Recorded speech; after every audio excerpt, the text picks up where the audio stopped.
So Leute, ich begrüße euch zu einem neuen Video. Wenn ihr dieses Video seht, gab es heute oder gestern Abend einen Livestream von Blizzard. Ich stelle euch das Ganze wie ein Developer-Update vor, was wir haben, nur ein bisschen größer. Und in dem heutigen Video wird, also was Blizzard uns hier gleich zeigt und was wir jetzt auch gemeinsam gucken, das heißt, ihr seht meine Live-Reaction auf die Sachen, wird unter anderem über die 6. Season gesprochen, das heißt über Invasion. Man sieht es ja oben auch schon, Overwatch 2 Invasion. Wir werden zum ersten Mal Gameplay-Material aus dem Flashpoint-Modus sehen.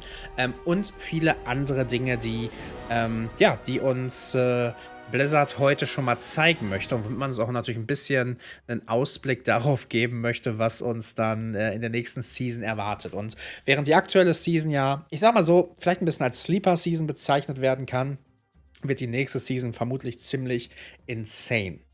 Everybody and welcome to the Overwatch 2 Invasion Field stream. I'm your host for the day, Matt, Mr. X, and we have so much exciting Overwatch 2 content to show you. And just a reminder that a lot of the stuff you're going to see today, some of it is finished, some of it is work in progress. So with that said and out of the way, with me today in our first segment from the Overwatch 2 development team, we have senior game producer Kim Horn and art director Dion Rogers. How are you guys doing today? Good to see you again, man. I know, it's great. It's great. Me and Dion, we've been in a bunch of pieces together. Kim, we've talked for ages on Twitter. It's the first time I think we're meeting in person. It's the first time we're seeing each other in person. It's great. And with you guys today, we're really gonna get into the invasion story and some of the PVE experiences people are going to have. So. Dion, we've actually signed you up as our lore expert. Surprise. Yeah, surprise. One of the biggest reveals, with the Ich sag nur, wenn ich nochmal mal ein YouTube-Video crashen wollte, ne, mit einem geilen Alert oder so, ne? Just saying, Freunde. Just saying. Das ist euer Moment jetzt. Okay. Yeah, we have an amazing narrative team back at the office that helped put this stuff together. So, speaking on behalf of their awesome work they've done, and Kim and I have been on this for a while. But basically, these are cooperative missions that will finally move the story in the world of Overwatch forward. And so it takes place shortly after Winston's recall. Winston's been trying to get the old Overwatch agents back together. Oh, da sehen wir die erste Mission. A Mission. bunch of bad things happen around the world. He feels we need to get back together and even meet some new friends, old friends, get together and help. Okay, das ist Göteborg. These different problems that are neue Einheit. Around the world, especially Null Sector has returned. Danke für 5 Subs. And it's interesting, I know when we were chatting, there's some heroes that like, canonically in the story haven't met each other, right? So get to see some of these moments. Oha, was ist das für ein dabei? We're finally moving the story forward. Oh yeah. And in this version of the story, obviously this is the canon story. Lucio hasn't met Reinhardt yet, so you're going to learn exactly how these characters meet each other. Oh, guck mal, bringt jetzt mit einem Ironclad Industry before this invasion happened. Skin. So, oh, sie ist ein Torbjörn-Skin, den sie hat. That's gotta be so cool for you guys to like be able to write and bring these moments to the game, right? How do you even like start that whole process? Leute! So part of it, we start to look at the heroes. There's some young heroes that never been in Overwatch before, and there's some older heroes that they've been there for a while, but they need some new blood to help deal with the these new enemies. The invasion that's happening, basically. Right. I see that, Kim. Das sieht geil aus, ne? So it's fun to see actually how these characters met each other or what they've been up to during the phase between Winston's recall and now, Okay, das ist aber cool, dass wir die Grundstory erfahren von Reinhardt und Winston zum Beispiel. Reinhardt und Torbjörn, wie sie sich kennenlernen und sowas. Kim, from being, on the gameplay side of this, like, how do you actually, build out these story missions? What were some of the fun gameplay things you guys were able to play with? Lol, was macht das Turret denn da? A lot of these were originally based on the PvP maps, and we decided as we were making our story missions that we had to make something a little more different, a little more fun for PvE. So you might recognize some of these maps, but it's entirely new, different areas.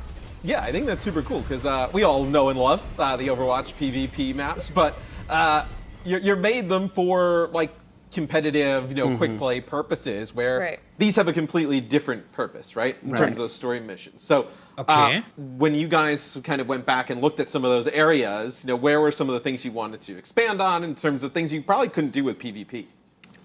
Right. So we both wanted to balance gameplay choices versus what did we want to do with the story. Mm-hmm. So for example, Rio makes a great location because it's connected to one of our heroes, Lucio. Mm-hmm. And you get to witness how he feels to see an invasion happening in his hometown, basically. Exactly. But we also, each mission has a slight difference in gameplay that we wanted to achieve. Okay, das klingt cool, wenn die Missionen sich wirklich gameplaymäßig unterscheiden. It meant we needed to build newer maps to really balance the gameplay plus the story moments we wanted to tell. Ich meine, man darf nicht vergessen, das sind alles alte Sachen, die waren alle schon auf der BlizzCon spielbar vor ein paar Jahren. PVE maps versus PvP. Also die Szene haben wir 5000 Mal schon gesehen damals auf der BlizzCon 21. Something like a tunnel, which would be terrifying in PvP, but you actually might want to duck in there to hide from an enemy. Yeah, yeah, a tunnel in PvP. No, I'd be like, hey, don't put me in a tunnel in PvP. You know, you got the Reinhardts with the shatters down there. Right. But I guess that allows you to kind of have some more fun, a little bit more creativity, it's like with different enemy types. Yeah. The levels are more vast. We're able to do things that just would make PvP imbalanced, you know. Exactly. I mean, they look incredible. I mean, just kind of seeing some of the footage here from Rio, just the lighting, and then this guy, I saw him in the trailer. I think he's coming up. Yeah, I mean, he looks tough. I can't imagine. It's a pretty fun encounter. Yeah. Yeah, I'm super stoked to jump in and see some of these encounters and different types of things that you guys have.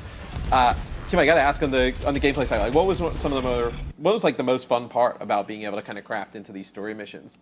A lot of the fun, one of the most fun things I think is the dialogue in between the heroes. You get to know the heroes and their interactions a lot more. It's already a favorite thing of mine in PvP, but we really get to throw a lot more in PvE.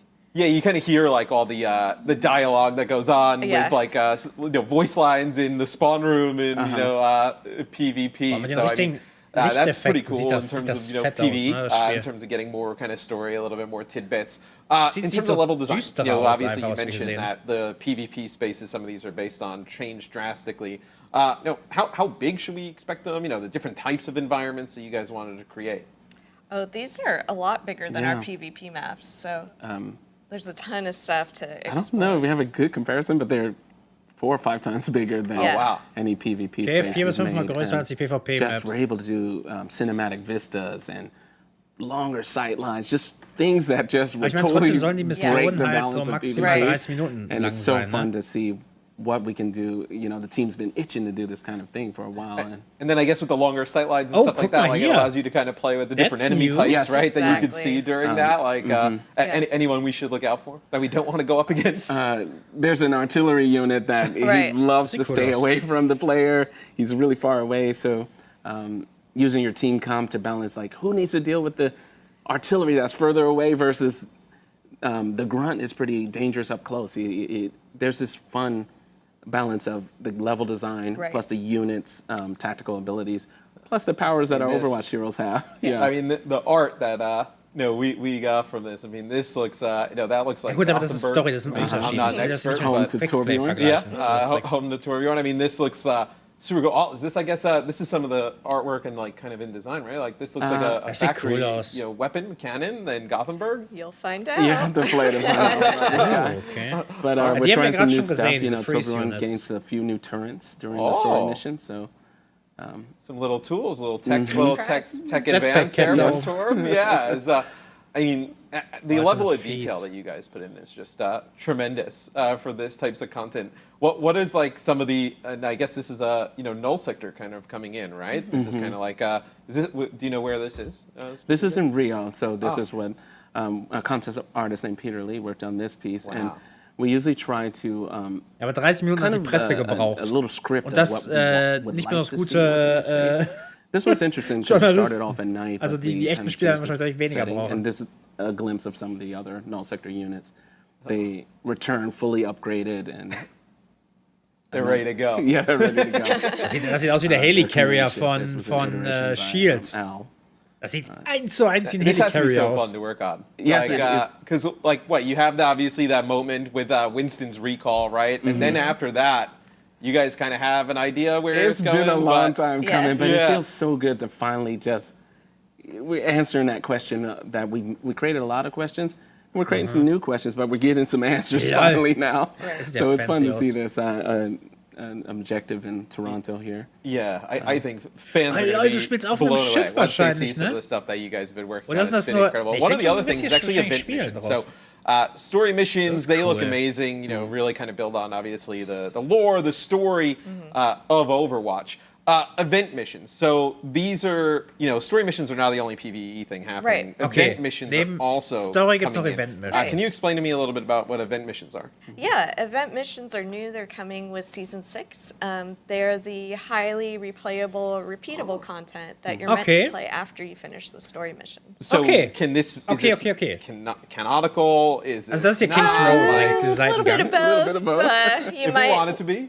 We might have a canonical mission in there. We might have one that's not. I would say the first one coming out was Season 6. Okay, aber das ist dumm, wenn es kein Kanon ist. Yeah, and I've seen this location before. This looks like a little bit of an expansion on King's Row. Das ist der Seitengang von King's Row. Hier öffnet sich das Tor. Das kann man auf der Map tatsächlich schon sehen. There's some cracks. But it's something we always wanted to do is expand on our PvP maps and build more, given die Sache ist halt die, also das ist ja cool. Also es gibt Story-Missionen, die wirst du wahrscheinlich einmal spielen oder vielleicht zweimal für die Interactions und so. Und diese Event-Missionen sind dann so zwischendurch-Dinger, die deutlich höher, also deutlich mehr Wiederspielwert haben. Das ist cool. We have a whole bunch of challenges with story missions. They'll change every week. Also, the hero roster you can choose from will be different. So the gameplay will change from week to week. Your objectives, your challenges. That'll be super cool. So like a gameplay modifier each week, you know, with some different like new heroes in the mix, right? That should be super fun. Just in terms of like replayability and this is Underworld, nice. Right? Das ist halt nice, wenn du halt so Mutator hast, wie man das so in Left 4 Dead-mäßigen Spielen sagt. Das ist cool. Haben wir jetzt schon in Overwatch bei den PvE-Sachen. Yes. Oh, okay. So I won't get any tips and tricks today in terms of how to deal with that. These look actually super awesome, and I love the fact that they're like, you know, you mentioned like replayability, right? In terms of like week to week coming back with a new hero roster, different types of modifiers, I assume, you know, with different enemy modifiers or, you know, buffs or something like that. That'll be super fun. What was the best part about working on this type of stuff? Is it like getting creative with the modifiers and things like that? Like, yeah, definitely. And then just Aber das ist halt cool, wenn sie wirklich regelmäßig, jede Woche oder sowas, die Sachen anpasst und jede Woche ist es ein bisschen anders. Und selbst wenn du jede Woche nur einmal so eine Event-Mission spielst, es ist halt trotzdem Content, ne? Also das finde ich cool, das finde ich echt cool. That's like highly replayable, like week on week? Exactly, yeah. That's I mean, and then you know, to have something like that, I think obviously on top of the story missions, I think is awesome because people were wondering like, like, you know, I'm going to do a story, but I want to do like more, and I want to do it all the time with the different difficulties there. And then is this like one difficulty or is it multiple difficulties? How does that work? There's multiple difficulties. You know what's cool too is it was fun to revisit the classic PvP map and expand on it. And in PvP, we do place a lot of story, right? A lot of players pick up on a lot of things we do in the PvP maps that are canon to the story of Overwatch. So King's Row made a lot of sense to do it as an event mission because there's Mondada and... It's King's Row, too. Yeah, it's King's Row, too, right? Who's going to be upset about going back to King's Row? Yeah, so a lot of our PvP maps have a lot of story in it, and this is what's so great about finally doing this co-op story missions to help answer some of those tidbits of story that we used to place around the PvP map. So that was a lot of fun just digging into that. Yeah. And I just love like the nighttime scary kind of look that King's Row has you know, over the top Underworld. But another piece of you know, content that's PvE solo playable is Hero Masteries. So das I wird found out interessant. about this a little bit ago, and I was like, this looks super cool. I'm terrible at it.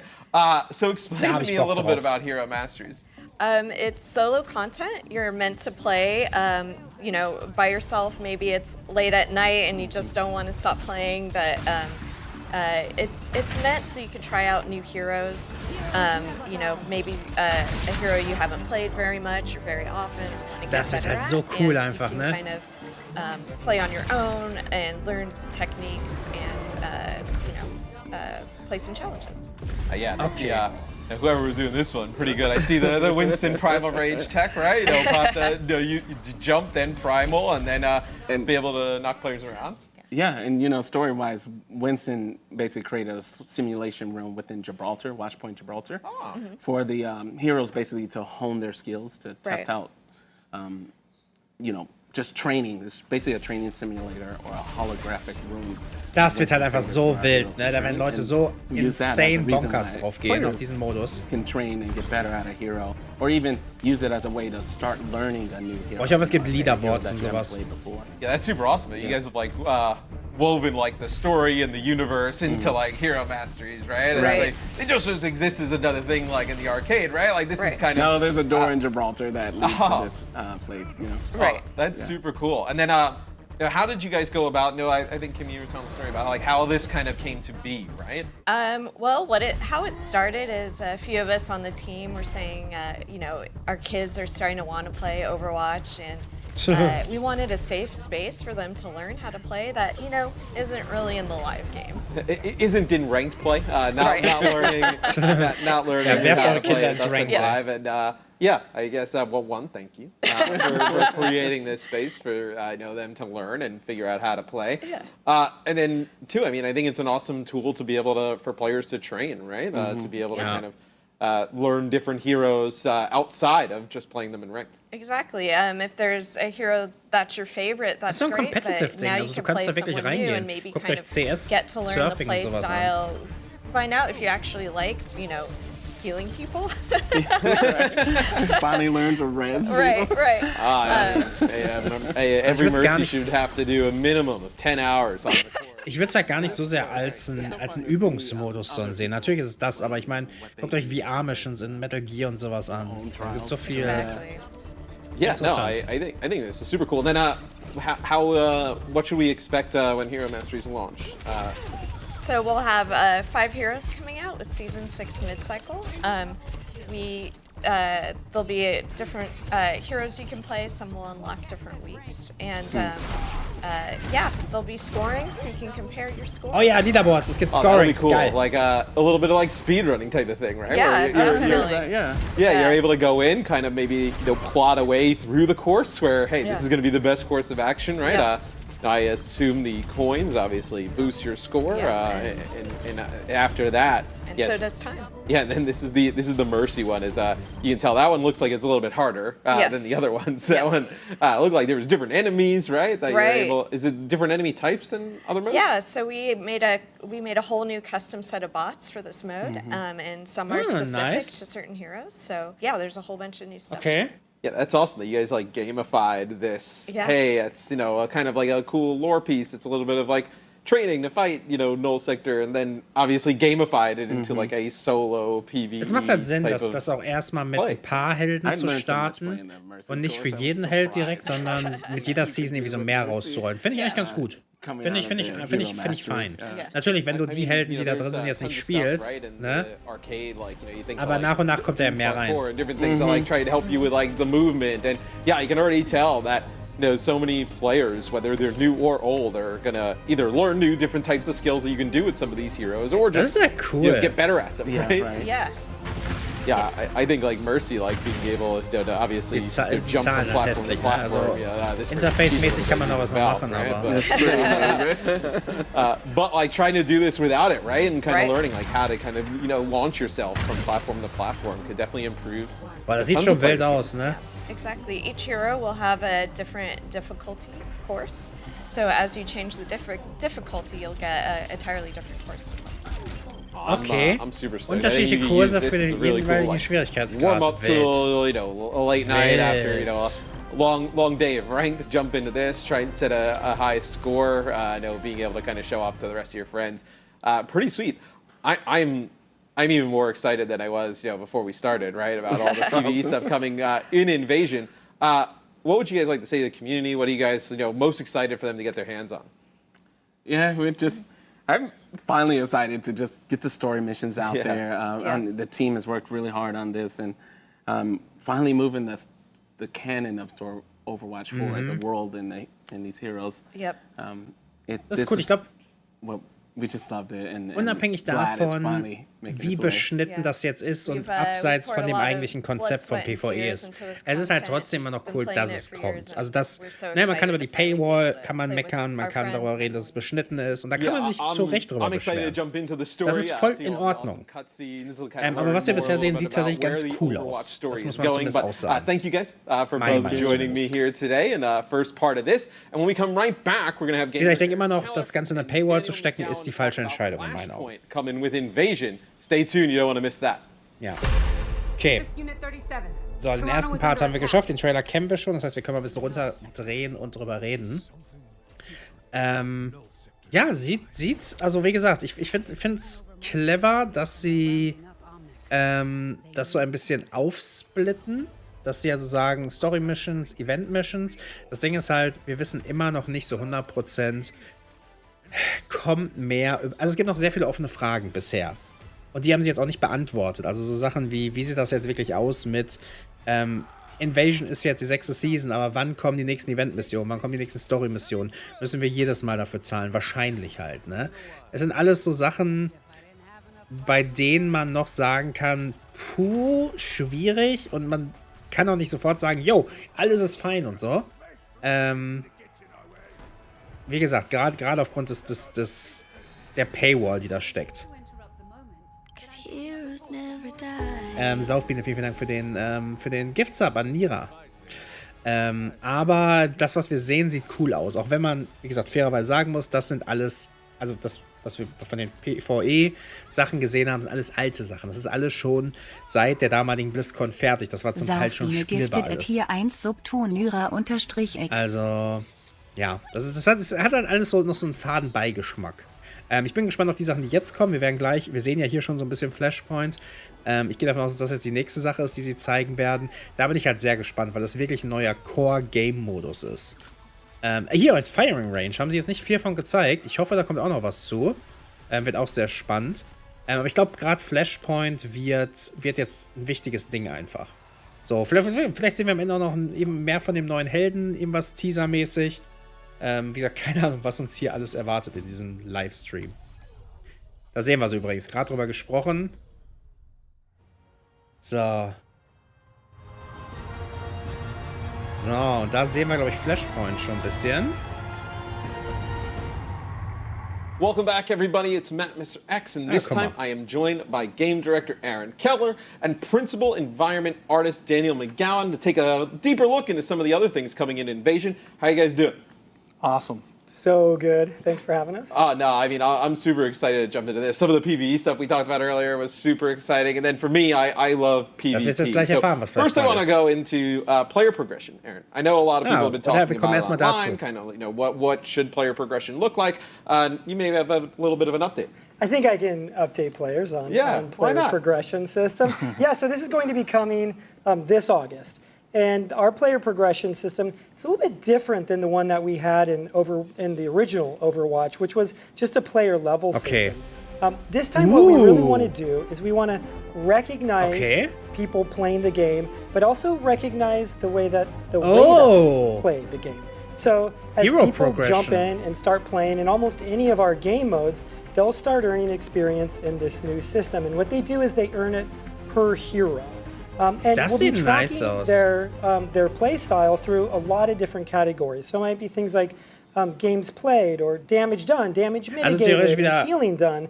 And as you do that, you'll level up that particular category and earn an emblem for that hero. Mit mehr and you can continue to earn more emblems for your heroes. And as you do that, they will like upgrade your hero's level. And so you'll start getting these badges for your heroes. And the interesting thing about it is you can go into your career profile, check out the progression section, and kind of get a story for the way that your particular hero plays the game. An interesting detail here is that we don't cap the amount of experience that you can get in any category. And the reason why we do that is we don't want to incentivize you to play it in any particular way in order to fill out your player progression system in a certain way. We really want it to be about your own play style and to have everybody's own player progression board to be a unique reflection of the way that they play that stell dir mal vor, die ganzen Sachen wären zum Start von Overwatch 2 drin gewesen. We're going to gewesen. be rewarding name cards through this system. And so as you progress Weil das ein Studio ist, Skev, und das Studio ist klimatisiert und eher kühl. Let's say you're playing Reinhardt, you'll unlock a Reinhardt name card, but then as you level Reinhardt up more, you're going to unlock higher level versions of those name cards. It's the first time we've really had a customizable name card like that. That's really awesome for people to be able to show off, their individual heroes, right? You also kriegst du Rewards einfach. Das ist wirklich cool. Right? You can show people, a name card that kind of signifies how good you are and how much you've leveled up that hero. I want to talk about Flashpoint. So I know with the trailer that launched, everybody was talking about Flashpoint. Before we jump into some of the details of the mode, tell us a little bit about just kind of the basics. How does Flashpoint play? Sure. So Flashpoint is our newest game mode. It's coming during Overwatch 2 Invasion. It takes place on some of the largest maps that we've ever built for Overwatch. And the way that you play the game mode is the objective for each team is to be the first team to score 3 points. Okay. And the way you score a point is you fully capture an objective on the map. When you first start in Flashpoint, you'll be in the spawn room, and we'll randomly choose one of the objectives on the map. And when the spawn doors open, everybody runs out. They go to that first capture point. The capture points work similar to the way they do in Control. Your team can gain ownership of it very quickly. Das heißt, es ist ein random Control-Punkt, der sich öffnet. Der muss eingenommen werden und dann kriegst du einen Punkt. Okay. And score a point. The interesting thing about the mode, though, is this is where everything kind of changes. So when a team caps that, what'll happen is we'll randomly select one of the remaining control points and activate that one. These maps, like I said, they're really big. So now you'll have these 2 teams typically traveling in a parallel path to the next capture point. This looks looks incredible, by the way. This is an amazing, amazing point. And so you'll go to a point like that, but you'll be traveling next to the enemy team. So you have all these options. Do you want to interact with the team there? Do you want to try to get an early pick or maybe an early team fight win so you can capture the next point easier? Do you maybe just want to try to protect positioning? So maybe you're just going to try to get to the next point quickly in order to get high ground on it and force the enemy team to kind of pop in a less advantageous route. And then you'll fight over the next control point, and you'll keep doing that until one of the teams gets 3 points, and they'll win the match. And I gotta say, Daniel, the art looks amazing. How difficult was it tackling? These maps are massive, truly massive. How difficult was it tackling? Hey, we want to keep that Overwatch level of detail, style across these large maps. I mean, just look at some of the landscapes we're gonna have to play with. Yeah, well, first it took a whole team effort and a lot of passionate people, but we really tried to push the bar as much as we could with these maps, right? They're much larger than any other maps that we've built to date. And it actually allows us to bring in a lot more themes, right? So we can push more narrative. We can show you elements of that culture that you've never seen before, right? For example, in Junk City, you might even be able to see where the demolitionist faction reside, right? The center arena, the hammer mill. So, yeah, we put in a lot of love and dauert es dann nicht ewig? Nee, weil ja trotzdem nur 3 Punkte eingenommen werden. Also dementsprechend dauert es halt nicht ewig. Es ist halt nur, dass du nicht weißt, was der nächste Punkt ist. Kind of explore, we have Junkertown, right? But that's just a pretty linear path, right? The game tells you where the cart goes, you follow the cart. Now with these wide open landscapes, it must be super fun to jump in with the team and ideate on how a really kind of the Junk City looks, right? Exactly. We the fans love Junkertown, the developers, we love Junkertown, and we have some great cinematics, and we really wanted to explore this fantasy a bit deeper. And so we had to ask ourselves some really cool questions about, we know what the town looks like, but what if the city, if you're in the heart of it, right on top of the Omnium core, what would those vistas look like? And I think we came up with some pretty good solutions. Yeah, and in terms of gameplay, Aaron, how do the points, different, right? Obviously we have Control as is now, but now with these large maps, right, you can create different types of points in between those points, connecting them. What should players expect? Yeah, so these maps are totally different than anything that we've built before.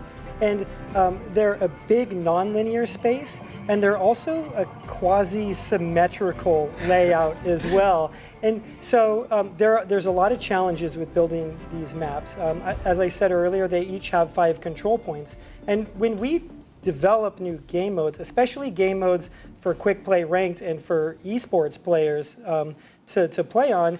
One of our top goals is to make sure that they're competitive, that they're balanced, and that they're fair. So every one of the control point areas in these maps have a symmetrical layout. It works similar to the way you do control. So each team has the same entrances to it. They have the same amount of cover, the same access to high ground, and even the same run times from their spawn room.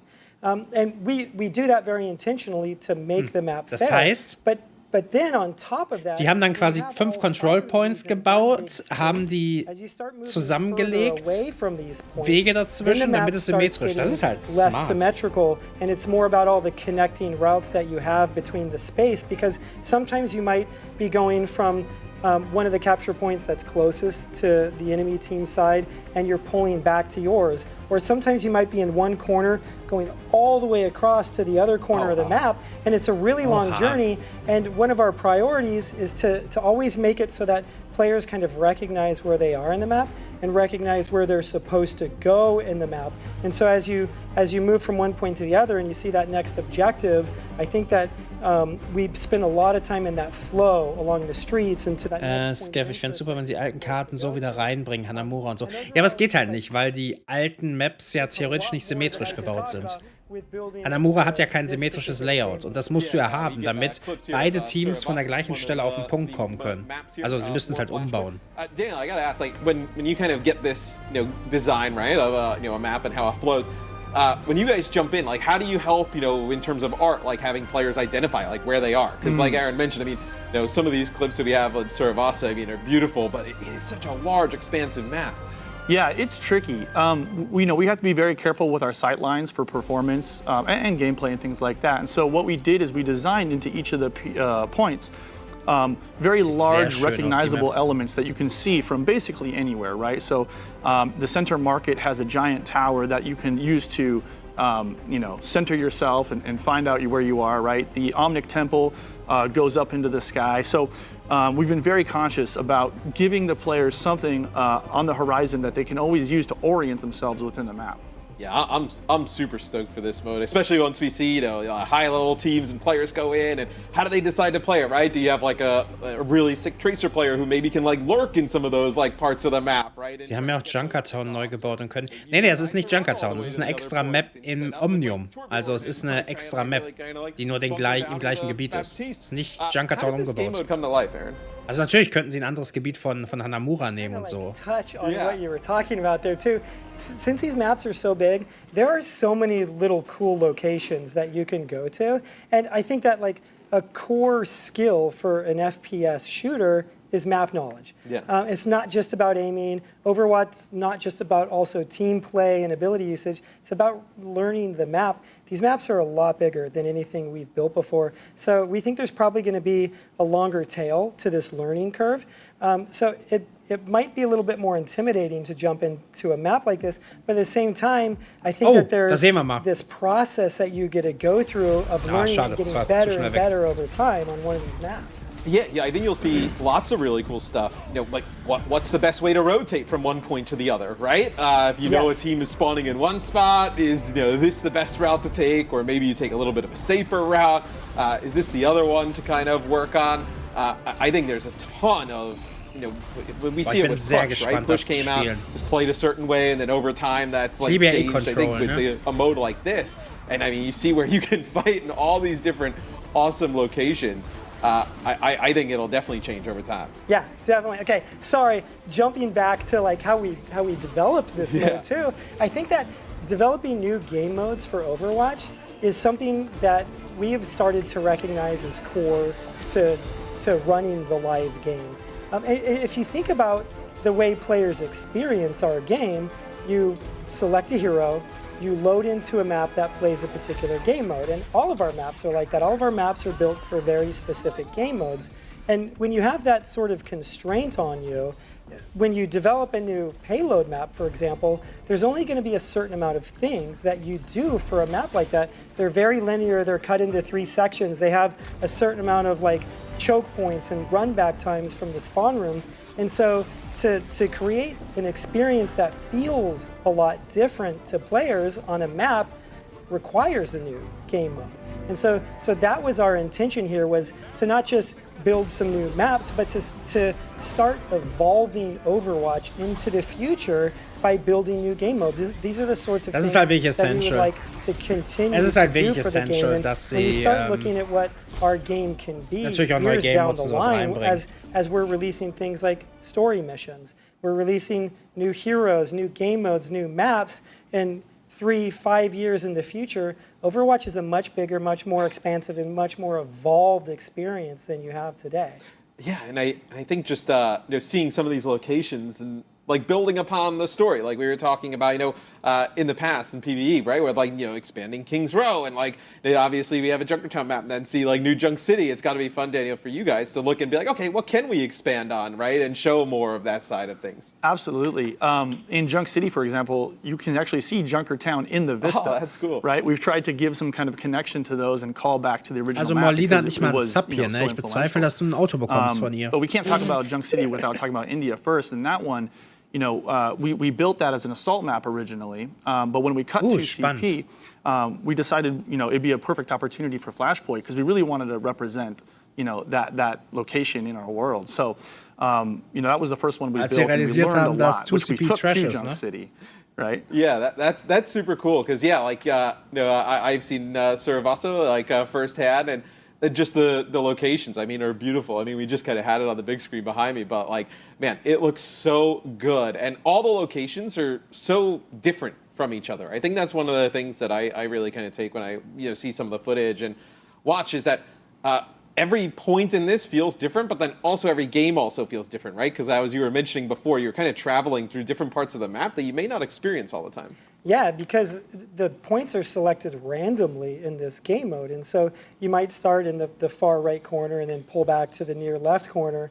But sometimes you're going to go in a completely different order. So there's a lot of combinatorics in learning how to not just play the mode, but in learning hey, if we're going to be going from this point to that point, what's the right route to take? Das sah sehr groß aus, if the enemy team does this? Or, hey, we think we saw that Brigida alone over there. Maybe we take the opportunity to go over there and try to get an easy pick for us. And there's a lot of different things that you can be thinking Aber es ist halt cool, weil sich nicht jede Runde gleich anfühlen wird. Wenn du insgesamt 5 Control Points hast, aber and I think we see it when we get some of random Reihenfolge und so. Das ist halt nice tatsächlich. Also das könnte wirklich ein bisschen Abwechslung reinbringen, weil du halt nicht stumpf den gleichen Ding nachläufst. What should people expect at home, for how the sizes of a map like this? I think people are going to be really impressed. These maps are so big, we're able to pack more theming and more narrative into these than any of our other maps, right? You're going to see things like omnic temples, marketplaces, refineries, palaces, gardens, you name it. We're all over. So I hope my teammates don't get distracted going from point to point with all the story and lore you guys have packed into some of these. Yeah, it's interesting. Hey, the point. It's like being in the Hanamura arcade, right? Right, It's hard to get out of that spawn room. But a lot of these maps, they are connected to our lore. Suravasa, Mandata's learning center was built near Suravasa, and Mandata was Zenyatta's teacher. And so we have a lot of the maps that we are building now, a lot of the maps in Overwatch 2, even though we might not have communicated it yet to players, they're all involved in the story that we want to be telling starting in Season 6 with our story missions, but going into the future. So I'm kind of excited for people to, later down the line, jump into one of these places and be like, oh, I see how that was. Die Frage ist halt auch, wie viele Maps davon und so bringen sie rein, weil Push hat gefühlt seit Release keine neue Map bekommen, aber nicht nur gefühlt. Push hat, glaube ich, keine neue Map seitdem bekommen. Doch, Esperanza, ne? Kam in der Season 3 oder so? Oder kam es mit Release? Ich bin gerade unsicher. Yeah, it was a lot of back and Nee, Esperanza war nicht Release, ne? Das war ein bisschen später, glaube ich. And, we had to solve a lot of development problems, right? Getting everything to fit in memory. You can, teleport from one end of the map to the other at any given moment, right? With certain characters, and so. Oh my God, the scale man. He's out. Yeah, there he He's is. out. Yep, see behind the curtain a little bit, you know? You have to have those. Or ich liebe so Blockout-Phasen. It's so incredible to see this stuff like just that turns into what we just saw. I mean, yeah, and you can see we stick as close as we can to the original blockout to maintain the integrity of that gameplay, right? Because that's where the fun is found, right? And we want to make sure that we amplify that, not distract or break. Yeah, it's really gameplay first, right? And then how can we go about and like support that with the art and whatnot. I like that. Yeah, gameplay first. Yeah. That was cool. Way to go. So release dazu? Komm, okay. Thank you guys so much for joining me here today. Flashpoint, player progression, both look amazing. Anything you want to say before we head out? Yeah, I mean, one, thank you for having us. Thank you for letting us talk about Overwatch 2 Invasion. It's a season that we're like so incredibly excited about, and it's not just because of Flashpoint or the progression system or the story missions or hero mastery. We have a new hero coming out that season. We have an event mission for people to play. We have another event later. Oh, guck mal, wie riesig diese Map einfach ist. Like Holy shit einfach. As a part of this season, we're so excited for it. So yeah, I think we could probably talk about this all day if you let us. So thank das you. Sieht riesig aus, ne? Stell dir vor, das hier wird ein Kontrollpunkt wahrscheinlich sein hier. Da hast du einen, da hast du wahrscheinlich. Das ist ja crazy. I just can't wait to get this in front of people and play this with my friends and hear what the community thinks. Yeah, I think they're going to be super excited to be able to jump into PVE, PvP, all the awesome content coming in Overwatch 2 Invasion. But that's going to be it for us for the Overwatch 2 Invasion reveal stream. Thanks so much for joining us. Also, Season 5 out now. Jump in and play it. Get ready. August 10th kicks off Invasion. I'll see you there. Also, was man sagen muss, auf dem Papier sieht das schon sehr, sehr geil aus, was sie da gerade gezeigt haben. Also wirklich sehr, sehr geil. Das sieht absolut fantastisch aus. Also da bin ich sehr... Also haben sie direkt das VOD verfügbar? Dass wir nochmal eben... Es war ein bisschen weiter vorne, oder? Kann ich hier so ein bisschen sneaky springen? Da sieht man's. Hier sieht man mal die Größe dieser Map, ne? Hier siehst du ein das wird ein Capture Point hier sein. Dann hast du da wahrscheinlich einen. Hier ist wahrscheinlich einer. Also ich gehe davon aus, hier wird irgendwo der Spawn sein. Aber das Ding ist, du siehst halt auch, die sind gespiegelt, ne? Also die reinen Capture Points. Ja, moinsen. Die reinen Capture Points sind halt gespiegelt. Und das ist halt cool und wichtig. Weil du siehst, du hast hier die gleichen Eingänge. Deswegen kannst du auch sagen, hier ist einer. War nicht noch eine größere Ansicht irgendwo gerade zu sehen? Overwatch gab auch entspannt, wie das bei dir so. Sehr gut. Aber schön, dass ihr einen guten Stream hattet. Ne, es gibt ja Laufwege. Das haben sie auch gesagt tatsächlich, dass es Laufwege gibt. So, wir gucken uns das nochmal eben an. Also allgemein, es sieht halt ziemlich geil aus. Ne? Ich weiß nicht, ob ich das jetzt finde. Nochmal alles, wo sie es gezeigt haben. Aber das sieht halt schon... Also der Modus selber ist cool. Also auf dem Papier zumindest. Weil es bringt halt ein bisschen Abwechslung rein. Weil du nicht ständig die gleichen Punkte hast. Weißt du, so normal Control, du weißt genau, du spielst Punkt 1, du spielst Punkt 2, du spielst Punkt 3. Unterschiedliche Maps, nichts ist zusammenhängend. Hier ist es halt wirklich so... Punkt ist eingenommen, 100%, du läufst zum nächsten Ding weiter. Und das finde ich finde das in meinem Kopf momentan, ohne es bisher gespielt zu haben, finde ich es wild und genial. Wir gucken mal, hier irgendwo war das, hier haben sie es irgendwo gezeigt. Ich glaube, das war es nicht. Ich glaube, da war ein größeres Bild gerade. Es wird ja keinen Sinn machen, wenn der eine Punkt da anfängt. Ja, das sowieso nicht. Es muss ja Laufwege haben. Ansonsten, wenn du direkt von einem Punkt zum anderen, hier siehst du die Scale einfach. Also hier, sag mal so, hier ist ein Punkt, wahrscheinlich hier ist ein anderer. Dann hast du hier Zwischenwege und so weiter. Die Zwischenwege sind halt vielleicht nicht unbedingt symmetrisch, aber müssen so sein, dass Laufwege für jedes Team halt irgendwie gleich sind. Dann hast du, also ich denke, hier hinten irgendwo wird der Spawn sein oder so. An den Außenpunkten, vielleicht da und da oder so. Und dann hast du hier einfach diese ganzen, es ist halt, also die Scale einfach ist heftig, ne? Ich meine, Ich weiß nicht, wer von euch sich mal Nepal angeguckt hat. Das sind ja 3 Ebenen. Das heißt, du kannst unten ist die erste Map, ein bisschen höher am Berg die zweite und ein bisschen später noch die dritte oben. Das heißt, wenn du die oberste Map im Fly-Modus anguckst, kannst du komplett alle 3 Maps sehen. Aber das ist ja hier wirklich connected alles. Also ich bin sehr gespannt, wie sich das am Ende spielen wird. Also wirklich, ich bin da sehr gespannt. Als ob du es noch nicht gespielt hast. Wenn ich es gespielt hätte, dürfte ich es natürlich nicht sagen, aber ich habe es tatsächlich noch nicht gespielt. Wir sind gerade mal in Season 5. Also ich werde es mit Sicherheit vom Start von Season 6 spielen, weil ihr wisst mittlerweile, dass ich Material aufnehme und so, aber ich habe es auch nicht gespielt, tatsächlich, Leute.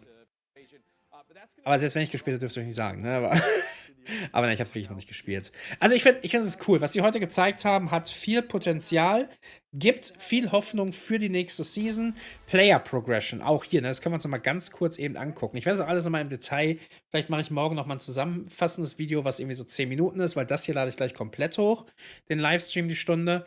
Es ist halt cool, dass theoretisch wieder Unlocks zurück sind, weil lange haben sich Leute Account-Level zurückgewünscht und wenn du so ein System hier hast, wo du die Helden levelst, das hier unten ist eine Timeleiste, glaube ich, da siehst du, wen du in dem Match gespielt hast und so. Du hast hier unterschiedliche Level-Ups, du hast unterschiedliche Badges, die du hochlevelst. Das ist cool einfach. Also wirklich, das hat Potenzial und ich meine, wenn diese Icons dann auch irgendwie an deinem Profil im Spiel drin sind, ich finde es nice. Also ich finde es wirklich nice. Gut, wir beenden hier mal das YouTube-Video. Also alle, die auf YouTube zuschauen, schreibt gerne mal in die Kommentare, was ihr davon haltet. Ich bin sehr gespannt.